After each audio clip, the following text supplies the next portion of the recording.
আমরা চেষ্টা করি যেখানে সেখানে আবর্জনা যেন আমরা না ফেলি। আমাদের কোন একটা ব্যবহার্য জিনিস ব্যবহারের প্রয়োজনীয়তা ফুরিয়ে গেল, পানি খেলাম, পানির বোতলটা খালি হয়ে গেল, আমরা যেখানে সেখানে ফেলে দেই। কোন একটা প্যাকেটে করে আমরা কিছু নিয়ে যাচ্ছি, জিনিসটা যখন বের করলাম প্যাকেটটার প্রয়োজনীয়তা ফুরিয়ে গেল, আমরা প্যাকেটটা যেখানে সেখানে ফেলে দিচ্ছি। এতে করে আমাদের পরিবেশটা নষ্ট হয়ে যাচ্ছে। পরিবেশটা নষ্ট হয়ে গেলে আলটিমেটলি ক্ষতিগ্রস্ত হচ্ছে আমরা, ক্ষতিগ্রস্ত হচ্ছি, পরবর্তীতে আমাদের সন্তানেরা ক্ষতিগ্রস্ত হবে। আসুন আমরা যদি নিজের ঘর নিজে পরিষ্কার না রাখি, নিজের দেশকে নিজে যদি ঠিক না করি, বাইরে থেকে তো কেউ এসে আমাদেরকে করে দিবে না। আমরা যখন ছবিতে দেখি, টেলিভিশনে বা অন্য জায়গায় যখন অন্য দেশের ছবি দেখি, আমরা মাঝে মাঝে বলি না, আহা ওদের রাস্তাঘাট কি পরিষ্কার, কি সুন্দর, বলি আমরা মাঝে মাঝে, মনের মধ্যে আসে না এই কথাটা? আসে এই কথাটা।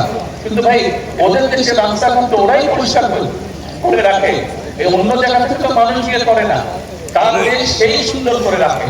আসুন না আমাদের দেশটাকে যদি সুন্দর করতে হয়, তাহলে আমাদের সবাইকে চেষ্টা করতে হবে। আপনাদের বাড়িতে, একটা বাড়িতে যদি ৫-৭ জন মানুষ থাকে, আপনার পরিবারে তো ৫-৭ জন মানুষ থাকে না? এখন একজন মানুষ যদি সারাদিন বাড়ি পরিষ্কার করে আর বাকি ৫-৭ জন মিলে যদি সারাদিন ময়লা করবে, বাড়ি পরিষ্কার রাখা সম্ভব? ঘর গুছিয়ে রাখা সম্ভব? দেশটাও তো ঘরের মতনই।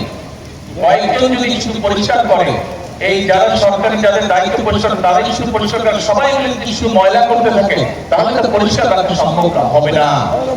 আমাদের সকলকে মিলে